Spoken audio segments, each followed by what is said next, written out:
Middle east में पैगंबर के वंशज माने जाने वाले जॉर्डन के राजा को बगावत का डर सता रहा है। सीरिया में हुए तख्तापलट के बाद आशंका यह कि एचटीएस यानी हयात तहरीर अल शाम का प्रभाव जॉर्डन तक पहुंच सकता है। और कुछ थिंक टैंक का मानना है कि सीरिया की तरह तुर्की जैसे देश जॉर्डन में भी घरेलू अशांति पैदा कर सकते हैं और इसी अशांति के बीच आतंकियों की दखल कराई जाए ताकि सीरिया की तर्ज पर जॉर्डन में भी तख्तापलट हो सके। और जॉर्डन में तख्तापलट होने का सीधा मतलब होगा मिडिल ईस्ट में इजराइल के लिए खतरा बढ़ जाए। इस खतरे की आहट जॉर्डन के किंग अब्दुल्ला को लग चुकी है और इसी वजह से किंग अब्दुल्ला ने इजराइल के साथ संवाद और सहयोग आगे बढ़ाया। तो बड़ा सवाल अभी भी ये कि जॉर्डन में आखिर तख्तापलट जैसे हालात क्यों बने, कैसे पैदा हुए? इस सवाल का जवाब इस रिपोर्ट में आपको। अक्टूबर के आखिरी हफ्ते में हयात तहरीर अल शाम का कूच और दिसंबर के पहले ही हफ्ते में बशर अल असद फरार। सिर्फ 45 दिनों के अंदर हयात तहरीर अल शाम ने बिजली की रफ्तार से हमले किए और सीरिया का राजनीतिक नक्शा पूरी तरह से बदल कर रख दिया। सीरिया में हयात तहरीर अल शाम को मिली सामरिक कामयाबी की बड़ी वजह थी नागरिकों के अंदर असद के खिलाफ गुस्सा। अगर पिछले 10 सालों को ही देखें तो सीरिया जैसी ही कहानी जॉर्डन में भी नजर आए।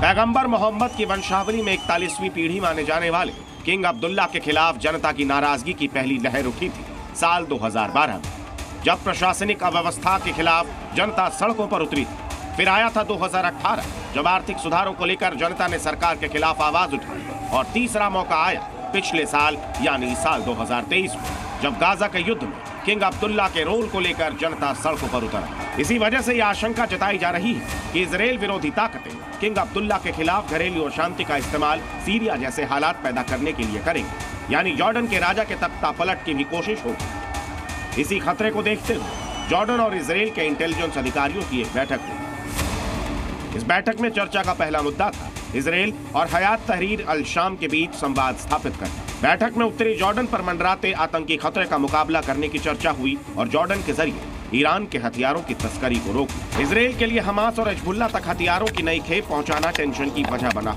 जो किंग अब्दुल्ला के लिए उत्तरी जॉर्डन को हयात तहरीर अल शाम के खतरे से बचाने सबसे बड़ी चुनौती।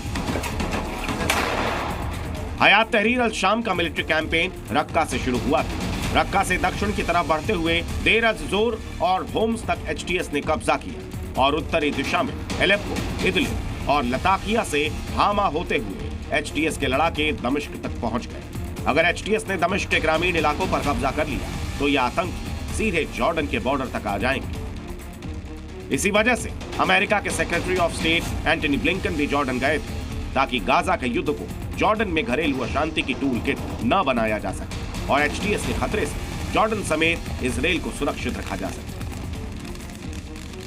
Bureau report TV.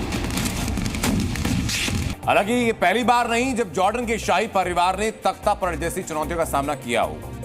इसके पहले 1970 का दशक गवाह रहा। 1970 में भी जॉर्डन के शाही परिवार को उन फिलिस्तीनियों ने चुनौती दी जिन्हें शरण खुद जॉर्डन ने दी थी। 1968 में जॉर्डन के तत्कालीन राजा हुसैन और फलस्तीन लिबरेशन ऑर्गेनाइजेशन यानी पीएलओ के बीच मतभेद गहराए। 1970 में पीएलओ के आतंकियों ने कुल 3 नागरिक विमानों को हाईजैक किया और उन्हें जॉर्डन में लैंड करा। हाईजैकिंग के विरोध में हुसैन बिन तलाल ने पीएलओ को देश छोड़ने का आदेश दिया, लेकिन पीएलओ ने यह आदेश नहीं माना। इसके बाद जॉर्डन की सेना और पीएलओ के बीच में खूनी टकराव हुआ। 11 दिनों तक टकराव हुआ और कुल 11 दिनों तक जॉर्डन के अलग अलग शहरों में सेना और पीएलओ के बीच जंग चलती रही, जिसका अंत हुआ सीज फायर के साथ। 11 दिनों के अंदर दोनों तरफ से तकरीबन 10,000 सैनिक और आतंकी मारे गए। तो आज जॉर्डन में इतिहास मानो खुद को दोहराने जा रहा। फर्क सिर्फ इतना है कि 1970 में फलस्तीन लिबरेशन ऑर्गेनाइजेशन थी और आज हयात तहरीर अल शाम। उस दौर में जॉर्डन ने खुद आतंकियों को अपनी धरती पर पनाह दी थी और आज आतंकी संगठन जॉर्डन के दरवाजे पर खुद आकर के खड़े हो चुके हैं।